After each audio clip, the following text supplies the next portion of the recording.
നമസ്കാരം. PM ശ്രീ അത് മുസ്ലിം ലീഗിൻ്റെ അണ്ണാക്കിൽ കുത്തിക്കയറിയിരിക്കുന്ന ഒരു മുള്ളാണ്. താഴോട്ട് ഇറങ്ങിപ്പോവില്ല, പുറത്തേക്ക് എടുക്കാനും പറ്റില്ല. ഇനി വലിയ ഓപ്പറേഷൻ വേണ്ടി വരും. ഇവിടെ കട്ട് ചെയ്യേണ്ട വരും, അതല്ല വലിയ ഓപ്പറേഷൻ. PM ശ്രീ പിന്മാറിയില്ലെങ്കിൽ മുസ്ലിം ലീഗ് നേരിടുക വലിയ തിരിച്ചടി. ഇനി PM ശ്രീ ഏറ്റെടുത്തു കഴിഞ്ഞാൽ അത് വലിയ തിരിച്ചടിയാണ്. ഏറ്റെടുത്തില്ലെങ്കിൽ അത് അതുക്കും മേലുള്ള തിരിച്ചടിയാണ്. ഒരു കേന്ദ്ര സർക്കാർ വിജ്ഞാപനത്തിൻ്റെ പേരിലുള്ള നമ്മളുടെ വന്ദേ മാതരം, PM ശ്രീയും ഏകദേശം അതുപോലെ തന്നെ. PM ശ്രീ പിന്നെ ഒരു കാര്യമുണ്ട്, നിങ്ങൾ വേണമെങ്കിൽ ഏറ്റെടുത്താൽ മതി. നിങ്ങൾക്ക് സെൻറ്റിനൽ ദ്വീപിലുള്ള ആദിവാസികളുടെ പോലെ ജീവിക്കണേ അങ്ങനെ ജീവിക്കാം, പ്രശ്നമൊന്നുമില്ല. 10 ചില്ലി കാശ് തരില്ല എന്ന് മാത്രം. അത് PM ശ്രീയുടെ കാര്യത്തിൽ മാത്രമല്ല, നാളെ ഒരു കാര്യത്തിനും. വയനാട്ടിലെ കാര്യം അറിയാലോ, ഇതുവരെയായിട്ട് ചില്ലി കാശ് കൊടുത്തതല്ല. കാരണം എന്താണ്? പണ്ടത്തെ പോലത്തെ ഗവൺമെൻറ് അല്ല ഇപ്പോഴത്തെ ഗവൺമെൻറ്. പ്രതികാരങ്ങൾ അത് പോക്കറ്റ് വെച്ചുകൊണ്ട് നടക്കാനുള്ളതല്ല, പ്രതികാരം വീട്ടാനുള്ളതാണെന്ന് കൃത്യമായിട്ട് അറിയുന്ന സംഘപരിവാറുകാരവിടെ ഭരിക്കുന്നത്. അപ്പോൾ PM ശ്രീ ഏറ്റെടുത്തില്ലെങ്കിൽ അതിൻ്റെ ഭവിഷ്യത്ത് ഭയാനകമാണ്, വളരെ വലുതാണ്. ഏറ്റെടുത്തു കഴിഞ്ഞാൽ മുസ്ലിം ലീഗിൻ്റെ അപ്രമാദിത്വം, മുസ്ലിം ലീഗിൻ്റെ പണി തീരും, തവിട് പൊടിയാകും. അധികാരത്തിൻ്റെ മധുരത്തിൽ, അധികാരത്തിൻ്റെ ഇടനാഴിയിൽ കിടക്കാൻ, അല്ലെങ്കിൽ അധികാരത്തിൻ്റെ എന്തായാലും പറയുക, മറ്റേ ചക്കരഭരണി അത് മുമ്പിൽ തുറന്നു വെച്ചപ്പോൾ അതിൻ്റെ മണം കേട്ടപ്പോൾ കുറച്ചെടുത്ത് നക്കിയോട് കൂടിയിട്ട് അതുവരെ പറഞ്ഞ കാര്യങ്ങളും മുഴുവൻ അങ്ങോട്ട് മറന്നു എന്നുള്ളതാണ്. വലിയ മറ്റേ ഈ ഡയബറ്റിക്കുള്ള ആൾക്കാരുണ്ട്, അല്പസ്വല്പം എന്തെങ്കിലും പഞ്ചസാര പോലെ എന്തെങ്കിലും കഴിച്ചു കഴിഞ്ഞാൽ 300-350 ആവുന്ന വെച്ചാൽ ആകെ പുഴുത്തു. ആ സമയത്താണ് നമ്മളുടെ തിരുപ്പതി ലഡ്ഡു കൊണ്ടുവരുന്നത്. മക്കളാരോ അവിടെ പോയിട്ട്, മക്കളുടെ മക്കളോ കൊണ്ടുപോയിട്ട് മുത്തച്ഛനോട് പറഞ്ഞു, മുത്തച്ഛ കുറച്ച് കഴിച്ചോളൂ കേട്ടോ, ഒരു പ്രസാദം പോലെ കഴിച്ചോളൂ കേട്ടോ. എന്ന് പറഞ്ഞു. ഇവിടെ വെച്ചോളൂ എന്ന് പറഞ്ഞു. ഒരു 3 ലഡ്ഡു അവിടെ വെച്ച് പോയി. പിള്ളേർ തിരിച്ചു വന്നപ്പോൾ ഈ 3 ലഡ്ഡുവും കാണാനില്ല. കാരണം അയാൾ കുറ്റം പറഞ്ഞിട്ടല്ല, അയാൾ കുറച്ചെടുത്ത് കഴിച്ചു. കുറച്ച് കഴിഞ്ഞപ്പോൾ അയാൾ ഇങ്ങനെ നോക്കിയപ്പോൾ വീണ്ടും കുറച്ചെടുത്ത് കഴിച്ചു. അതിൻ്റെ രസം പിടിച്ചപ്പോൾ വീണ്ടും കുറച്ചെടുത്ത് കഴിച്ചു. അപ്പോൾ ഒരു ലഡ്ഡു കഴിഞ്ഞു. കുറച്ച് കഴിയുമ്പോൾ അടുത്തപ്പോൾ പൊട്ടിച്ച് കഴിച്ചു. ഇതുപോലെ തന്നെയാണ് അധികാരത്തിൻ്റെ മധുരത്തിൽ കയറിയ സമയത്ത് അതുവരെ പറഞ്ഞ കാര്യങ്ങൾ മുഴുവൻ അവർ മറന്നു. അണികളുടെ വികാരം, അണികളിത് ഓർമ്മിച്ചിരിക്കുകയാണ്. കാരണം അധികാരം കിട്ടിയത് ഇവിടെ കുറേ ആളുകൾക്കാണല്ലോ, ഇവിടെ വീട്ടുകാർക്കും മറ്റൊക്കെയാണല്ലോ. അതിൻ്റെ പേരിൽ തുള്ളിച്ചാടാൻ വിധിക്കപ്പെട്ടവരെന്നല്ലാതെ അവിടെ ലോകകപ്പിൽ മത്സരം നടക്കുന്ന സമയത്ത് ലക്ഷക്കണക്കിന് രൂപ മുടക്കിയിട്ട് മെസ്സിയുടെ കട്ടൗട്ട് ഉയർത്തിട്ട് എന്താ കാര്യം? ഇവർക്ക് വല്ല കാര്യമുണ്ടോ? ഇതുപോലെ തന്നെയാണ് അധികാരത്തിൽ, നമ്മുടെ പാർട്ടി അധികാരത്തിൽ കയറി, എന്നിട്ട് ഇവർക്ക് എന്താ കിട്ടാൻ പോണേ? അപ്പോൾ ഏതായാലും അണികളുടെ വികാരത്തിന് തീ പിടിച്ചിരിക്കുകയാണ്. അവർക്കൊന്നും കിട്ടിയില്ലെങ്കിലും കുഴപ്പമില്ല, അവർക്ക് മറ്റുള്ള പാർട്ടികളെ കളിയാക്കണം, തെറി പറയണം. അതിനുള്ള സാഹചര്യം നഷ്ടപ്പെട്ടു കഴിഞ്ഞാൽ അവർ തിരിച്ചടിക്കും. പ്രതിപക്ഷത്തിരുന്ന സമയത്ത് ആവേശത്തോടെ ഉറക്കെ പ്രഖ്യാപിച്ച കാര്യങ്ങൾ എന്തൊക്കെയാണ് നമുക്കെല്ലാവർക്കും അറിയാം. ഒന്ന്, കഴിഞ്ഞ 10 വർഷമായിട്ട് നഷ്ടപ്പെട്ടത് തിരിച്ചു പിടിക്കും, പൈസ തന്നെ കേസ്. 2, PM ശ്രീ കടലിൽ വലിച്ചെറിയും. 3, വന്ദേ മാതരം പാടാൻ നമ്മളെ കിട്ടൂല. ഇപ്പം എന്തായി സ്ഥിതി?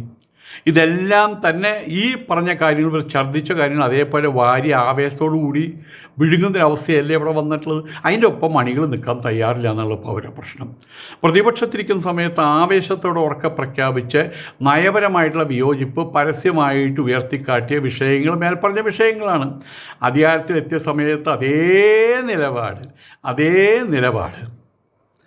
അമ്മ എന്ന് വിളിച്ച ആളെ അച്ഛൻ എന്ന് വിളിക്കുന്ന ചില നോവലുകൾ അറിയാതെ വരും. തലയ്ക്ക് വെളിവില്ലാന്ന് നോവൽ എഴുതുന്ന ആളുകൾ പകലും ചിലപ്പോൾ അവർ കാലത്ത് സൂര്യൻ ഉദിച്ചു എല്ലായിടത്തും ഇരുട്ട് വരുന്നു നോക്കി എഴുതി കളയും. അവർ താറിട്ട ചെമ്മൺ പാതയിലൂടെ എന്നൊക്കെയും പറഞ്ഞ് കളയും അവർ, തലയ്ക്ക് വെളിവില്ലാണ്ട്.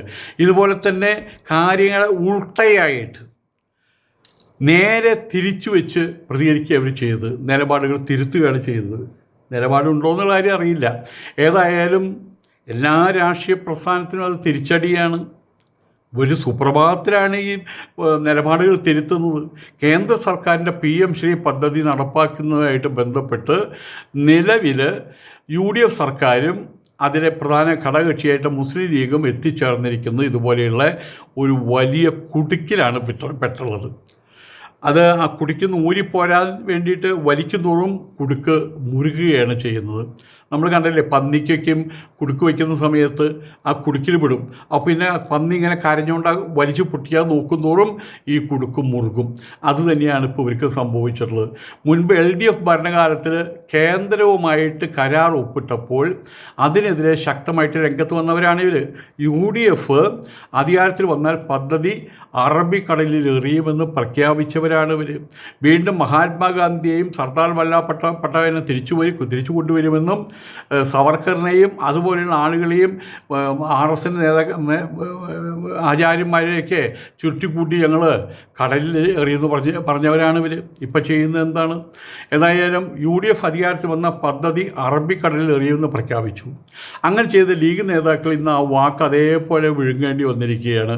നിങ്ങൾ എന്തുകൊണ്ടാണ് ഈ അറബിക്കടലിൽ PM ശ്രീ പദ്ധതി നിങ്ങൾ അറബിക്കടലിൽ എറിയുമെന്ന് പറഞ്ഞിട്ട് എന്താ ചെയ്യാത്തെന്ന് ചോദിക്കുമ്പോൾ അവരുടെ മറുപടി എന്താ അറിയാമോ?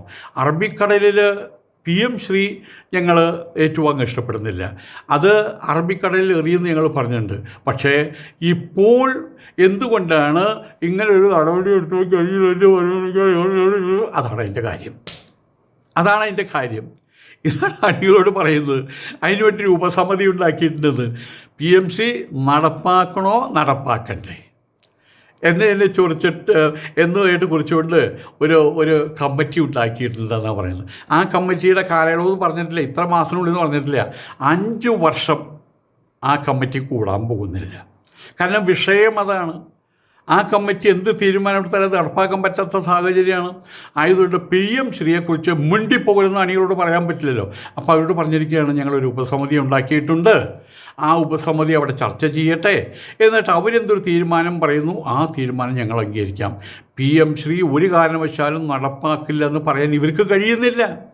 അതിനൊരു ഉപസമിതി എന്ന് പറഞ്ഞാൽ ഒരു കാണാത്ത വേഷങ്ങളെ ഉണ്ടാക്കി വെച്ചിട്ടുള്ളത്. അവർ ചേരാനും പോകുന്നില്ല, അവർ അഭിപ്രായം പറയാനും പോകുന്നില്ല. അങ്ങനെ ഓരോ പ്രാവശ്യവും PM ശ്രീയുടെ കാര്യം എന്തായെന്ന് ചോദിച്ചു കഴിഞ്ഞാൽ ഉടനെ തന്നെ അത് ഉപസമിതിയുടെ കയ്യിൽ വെച്ചിരിക്കുകയാണെന്ന് പറയും. അണികളിൽ നിന്നും പൊതുസമൂഹത്തിൽ നിന്നും ഉയരുന്ന അമർഷം അടക്കാനിപ്പോൾ ലീഗ് നേതൃത്വത്തിന് കഴിയുന്നില്ല എന്നതാണ് സത്യം. നമ്മളുടെ ഓപ്പൺ മീഡിയ നോക്കിയാൽ കാണാൻ പറ്റും. LDF സർക്കാരുണ്ടാക്കിയ ധാരണാപത്രത്തിൽ നിന്ന് സംസ്ഥാനത്തിൽ നിയമപരമായിട്ട് പിന്മാറാൻ കഴിയില്ല എന്നാണ് ലീഗിൻ്റെ ആൾക്കാരും മൊത്തം UDFകാരും ഇവിടെ അണികളോട് പറഞ്ഞു പരത്തിയിട്ടുള്ള കാര്യം. അതൊരു മുത്തൻ നുണയാണ്. UDF സർക്കാരിൻ്റെയും മുഖ്യമന്ത്രി VD സതീശിൻ്റെയും പ്രധാന വാദം എന്താണ്? പിന്മാറാൻ കഴിയില്ല എന്നുള്ളതാണ്. അത് കേന്ദ്ര സർക്കാരിൻ്റെ പുതിയ അവരുടെ വെളിപ്പെടുത്തൽ ചോദ്യത്തിന് ഉത്തരം പറഞ്ഞത് കേട്ടോട് കൂടിയിട്ട് ആ കാര്യം എഴുന്നേൽക്ക് പൊട്ടി. രാജ്യസഭയിലെ ലീഗ് MP ആയിട്ടുള്ള VP അബ്ദുൾ വഹാബ് ഉന്നയിച്ച ചോദ്യത്തിന് കേന്ദ്ര വിദ്യാഭ്യാസ സഹമന്ത്രി ജയന്ത് ചൗധരി ഒരു മറുപടി നൽകി. അതാണ് ഈ മുസ്ലിം ലീഗിൻ്റെയും UDFൻ്റെയും ഈ വളിച്ച വർത്താനത്തിന് അവരുടെ വായിൽ ഫെവിക്കോൾ വെച്ച് ഒട്ടിച്ചിട്ടുള്ളത്. പദ്ധതിയിൽ നിന്ന് പിന്മാറാൻ, ധാരണാപത്രത്തിൽ ഒപ്പിടാതിരിക്കാൻ സംസ്ഥാനങ്ങൾക്ക് പൂർണ്ണമായിട്ടുള്ള അവകാശമുണ്ടെന്നും അത്തരം സാഹചര്യങ്ങളിൽ പദ്ധതി വഴിയുള്ള കേന്ദ്ര ആനുകൂല്യങ്ങൾ നഷ്ടപ്പെടുമെന്നല്ലാതെ പണം കിട്ടില്ല എന്നല്ലാതെ നിയമപരമായിട്ടുള്ള തടസ്സങ്ങളൊന്നുമില്ലെന്നാണ് കേന്ദ്രം അന്ന് വ്യക്തമാക്കിയത്. എവിടെയാണ്? പാർലമെൻറ്റിനകത്ത്. അവിടെ രേഖയുണ്ടല്ലോ. LDF ഭരണകാലത്ത് ജനരോഷം ഉയർന്നപ്പോൾ സ്കൂളുകളുടെ പട്ടിക കൈമാറാതെ പദ്ധതി മരവിപ്പിച്ച് നിർത്തിയിരിക്കുകയായിരുന്നു. എന്നാൽ പുതിയ UDF സർക്കാർ അധികാരത്തിലേറിയ ഉടൻ പദ്ധതിയുമായിട്ട് മുന്നോട്ട് പോകാൻ തിടുക്കം കൂട്ടുകയാണ് ചെയ്തത്. 200ഓളം സ്കൂളുകളെ ഇതിനായിട്ട് തിരഞ്ഞെടുക്കാൻ നീക്കം നടത്തുകയും ചെയ്തു UDF. അതുകൊണ്ട് UDFനെയും പ്രത്യേകിച്ച് ലീഗിനെയും അവർ ചെയ്ത പ്രവൃത്തി ഇപ്പോൾ ജനമധ്യത്തിൽ അവരെ പ്രതിക്കൂട്ടിലാക്കിയിരിക്കുകയാണ്. പ്രത്യേകിച്ചും മുസ്ലിങ്ങളാണ് ഇപ്പോൾ അവരെ പ്രതിക്കൂട്ടിലാക്കിയിട്ടുള്ളത്, മുസ്ലിം ലീഗിനെ. ഈ തീരുമാനത്തിനെതിരെ ഏറ്റവും വലിയ പ്രതിഷേധം ഉയർന്നു വരുന്ന മുസ്ലിം ലീഗിൻ്റെ സ്വന്തം മണികളിൽ നിന്ന് തന്നെയാണ്. അവരുടെ പോഷക സംഘടനകളിൽ നിന്നാണ്. PM ശ്രീ പദ്ധതിയിലൂടെ കേന്ദ്രത്തിൻ്റെ പുതിയ വിദ്യാഭ്യാസ നയം നടപ്പിലാക്കുമ്പോൾ അത് സിലബസിലും മറ്റും കാവ്യവൽക്കരണത്തിന് വഴി തുറക്കുമെന്ന ആശങ്ക ഈ സമുദായ സംഘടനകൾക്കിടയിൽ ശക്തമാണ്. മുസ്ലിം ലീഗ് മലപ്പുറം മണ്ഡലം കമ്മിറ്റിയുടെ നേതൃത്വത്തിൽ പ്രതിഷേധം സംഘടിപ്പിക്കുകയും കത്തയക്കുകയും ചെയ്തത് ഇതിന് തെളിവാണ്. PK കുഞ്ഞാലിക്കുട്ടിയും KM ഷാജിയും ഉൾപ്പെടെയുള്ള നേതാക്കന്മാർ മുമ്പ് നടത്തിയ കടുത്ത പ്രസ്താവനകൾ ഇന്ന് പാർട്ടി അണികൾ തന്നെ അവയെ ഓർമ്മിപ്പിച്ചുകൊണ്ടിരിക്കുകയാണ്.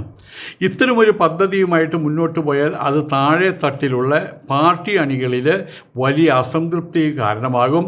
അങ്ങനെ വരുമ്പോൾ തെരഞ്ഞെടുപ്പിൽ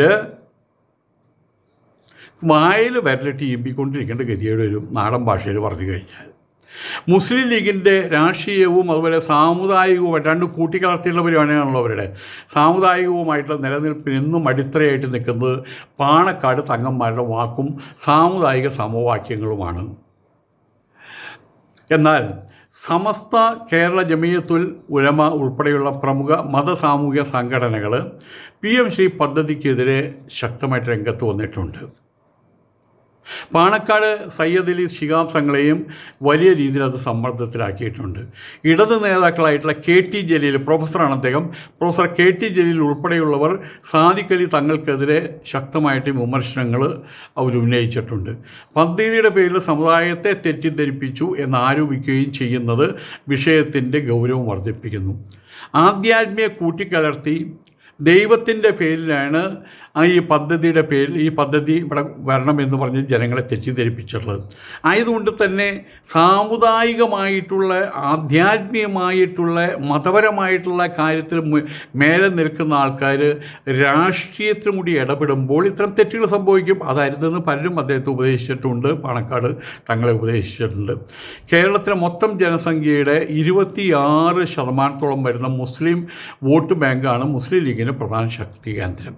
അവരെ സംബന്ധിച്ചിടത്തോളം അതിൻ്റെ നയപരമായിട്ടുള്ള കാര്യങ്ങൾ, അവർ ചെയ്തു വെച്ച കാര്യങ്ങൾ, മുസ്ലിം ലീഗിൻ്റെ നേതാക്കന്മാർ ചെയ്തു വെച്ച കാര്യങ്ങളൊന്നും അവർക്കൊരു പ്രശ്നമില്ല. കോണി കണ്ടാൽ വോട്ട്, അതാണ് അവർ ചെയ്യുന്നത്. അത് അവരുടെ ഇഷ്ടം. നമ്മുടെ ജനാധിപത്യ രാജ്യത്ത് അവകാശമുണ്ടല്ലോ. ഈ പറയുന്ന അവരെ സംബന്ധിച്ചിടത്തോളം നിലവിൽ നിയമസഭയിൽ 22 സീറ്റുകളിൽ വിജയിച്ചു നിൽക്കുന്ന ലീഗിന് ഈ നയപരമായിട്ടുള്ള വീഴ്ച വരും തെരഞ്ഞെടുപ്പുകളിൽ വലിയ തിരിച്ചടിയാകാനുള്ള സാധ്യതയാണ് കാണുന്നത്. വിദ്യാഭ്യാസ മേഖലയിലെ ഇത്തരം മാറ്റങ്ങൾ സമുദായത്തിൻ്റെ പരമ്പരാഗതമായിട്ടുള്ള വോട്ട് ബാങ്കിൽ വലിയ വിള്ളലുണ്ടാക്കി കഴിഞ്ഞാൽ അത് ഇനി വരുന്ന തെരഞ്ഞെടുപ്പുകളിൽ, ഉപതെരഞ്ഞെടുപ്പുകളിലും തെരഞ്ഞെടുപ്പുകളിലും, സ്വയംഭരണ തെരഞ്ഞെടുപ്പുകളിലും, നിയമസഭാ തെരഞ്ഞെടുപ്പിലും പാർലമെൻറ്റ് തെരഞ്ഞെടുപ്പിലൊക്കെ ലീഗിൻ്റെ അടിത്തറ തവിട് പൊടിയൊക്കെ മാറ്റും. UDF അധികാരത്തിലേക്കുള്ള തിരിച്ചുവരവിന് ചുക്കാൻ പിടിച്ച ലീഗിന് സ്വന്തം വോട്ട് ബാങ്കിലെ ചോർച്ചപ്പോൾ വൻ ഭീഷണിയാണ് ഉയർത്തിയിട്ടുള്ളത്. ലഭിച്ച അവസരം കൃത്യമായിട്ട് വിനിയോഗിച്ച് UDF സർക്കാരിനെയും ലീഗിനെയും നന്നായിട്ട് കടന്നാക്രമിക്കാൻ പ്രതിപക്ഷത്തിന് കഴിയുന്നുണ്ട്. എല്ലാ തന്ത്രങ്ങളും അറിയുന്ന പിണറായി വിജയനാണ് അതിൻ്റെ നേതാവും. LDF നേതാക്കളും UDF ഇരട്ടത്താപ്പ് പരസ്യമായിട്ട് ചോദ്യം ചെയ്യുന്നുണ്ട്. പ്രതിപക്ഷത്തിരുന്ന സമയത്ത് സംഘപരിവാർ അജണ്ടയെന്നും RSS വൽക്കരണമെന്നും ആക്ഷേപിച്ച ആളുകളാണ് ഇപ്പോഴത്തെ UDF നേതാക്കൾ. അതേ ആളുകൾ അതേ പദ്ധതിക്ക് അധികാരത്തിൽ വന്നപ്പോൾ സാമ്പത്തിക ഗ്രാൻറ്റുകളുടെ പേര് പറഞ്ഞ് പണം ചോദിച്ചു വാങ്ങുകയാണ് ചെയ്യുന്നത്. BJP വിരുദ്ധ രാഷ്ട്രീയവും മതേതരത്വവും ഉയർത്തിപ്പിടിക്കുന്ന ലീഗ് RSS അജണ്ടകൾക്ക് മുമ്പിൽ കീഴടങ്ങി സാഷ്ടാംഗം പ്രണമിച്ചു കിടക്കുന്ന കാഴ്ചയാണ് ഇപ്പോൾ എല്ലാവർക്കും കാണാൻ കഴിയുന്നത്. പ്രത്യേകിച്ചും മുസ്ലിം ലീഗ് അണികൾക്ക് കാണാൻ കഴിയുന്നത്. ഇപ്പോൾ മുസ്ലിം ലീഗും UDFും ഒരുപോലെ ധർമ്മസങ്കടത്തിലാണ്. കേന്ദ്ര സഹായം വേണമെങ്കിൽ PM ശ്രീ നടപ്പാക്കണം. എന്നാൽ നടപ്പാക്കിയാൽ സ്വന്തം അണികളുടെയും സമുദായത്തിൻ്റെയും കടുത്ത രോഷം വരുന്നു വാങ്ങേണ്ടി വരും. UDF യോഗത്തിൽ വിഷയം വീണ്ടും ചർച്ചയ്ക്ക് വരുമ്പോൾ കടുത്ത നിലപാട് സ്വീകരിക്കാൻ ലീഗ് നിർബന്ധിതരാകും.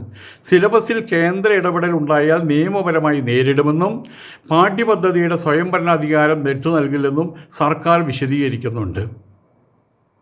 അത്തരം വിശദീകരിക്കുന്നുണ്ടെങ്കിലും അത്തരം ആശ്വാസവാക്കുകൾ അണികൾക്കിടയിൽ വിശ്വാസ്യതപ്പെടുന്നില്ല.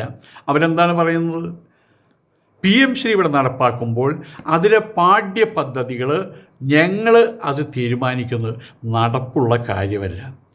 എപ്പോഴും പറയാറുണ്ട് ഞാൻ എന്ന് പറഞ്ഞ പോലെ അതിൽ നിന്നൊരു വാക്കെടുത്ത് മാറ്റാനോ ഒരു വാക്ക് കൂട്ടിച്ചേർക്കാനോ പദ്ധതിയിൽ നിന്ന് സർക്കാരിനെ അത് അവർ അങ്ങനെ ഒരു ഇടപെടൽ ഉണ്ടായാൽ നിയമപരമായിട്ട് നേരിടും. പാഠ്യപദ്ധതിയുടെ സ്വയംഭരണാധികാരം വിട്ടു നൽകില്ലെന്ന് സർക്കാർ അസംഘടിതമായിട്ട് പറഞ്ഞിട്ടുള്ളതാണ്. ഞങ്ങളത് ചെയ്യുന്ന അണികളെ തൃപ്തിപ്പെടുത്താൻ മൂരിക്കുട്ടികളെ തൃപ്തിപ്പെടുത്താൻ ഇവർ പറയുന്നു എന്ന് മാത്രം.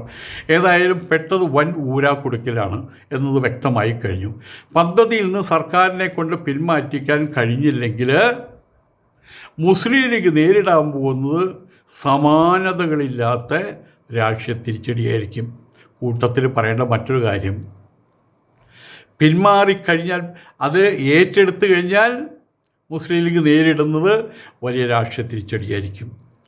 ഇനി നടപ്പാക്കി കഴിഞ്ഞാൽ, ഇനി നടപ്പാക്കിയില്ലെങ്കിലോ ഇന്ത്യയുടെ ആഭ്യന്തര ശത്രുക്കളായിട്ട് പണ്ടേ പ്രസ്താവിച്ച് വെച്ചിട്ടുള്ള മുസ്ലിം ലീഗ്, അതിൽ അഗ്രിമസ്ഥാനത്ത് മുസ്ലിം ലീഗാണ്.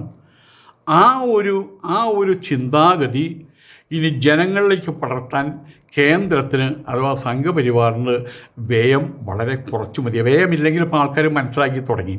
ഹൈന്ദവ സംബന്ധിയായിട്ടുള്ള എല്ലാ കാര്യത്തെയും അധിക്ഷേപിച്ചു കൊണ്ടിരിക്കുകയാണ് കേരളത്തിലെ മുസ്ലിം ലീഗ്.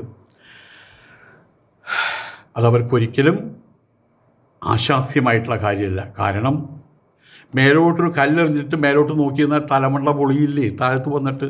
ആ അവസ്ഥയിലാണിപ്പോൾ കേരളത്തിലുള്ള 56% ഹിന്ദുക്കളുടെ മുഖത്ത് മുസ്ലിം ലീഗ് കാർക്കിച്ച് തുപ്പിക്കൊണ്ടിരിക്കുന്നത്. കാലം മാറി വരും, തിരിച്ചും തുപ്പ് കിട്ടും. അത് തടയാൻ ചിലപ്പോൾ താങ്കുമാട്ടെ എന്ന് പറയില്ലേ, 4 ദിവസം തൂങ്കുമാട്ടെ എന്ന് പറയില്ലേ, ആ അവസ്ഥയിലേക്ക് ഇവർ എത്തിച്ചേരും. അധികം താമസിയാതെ തന്നെ. നമസ്കാരം.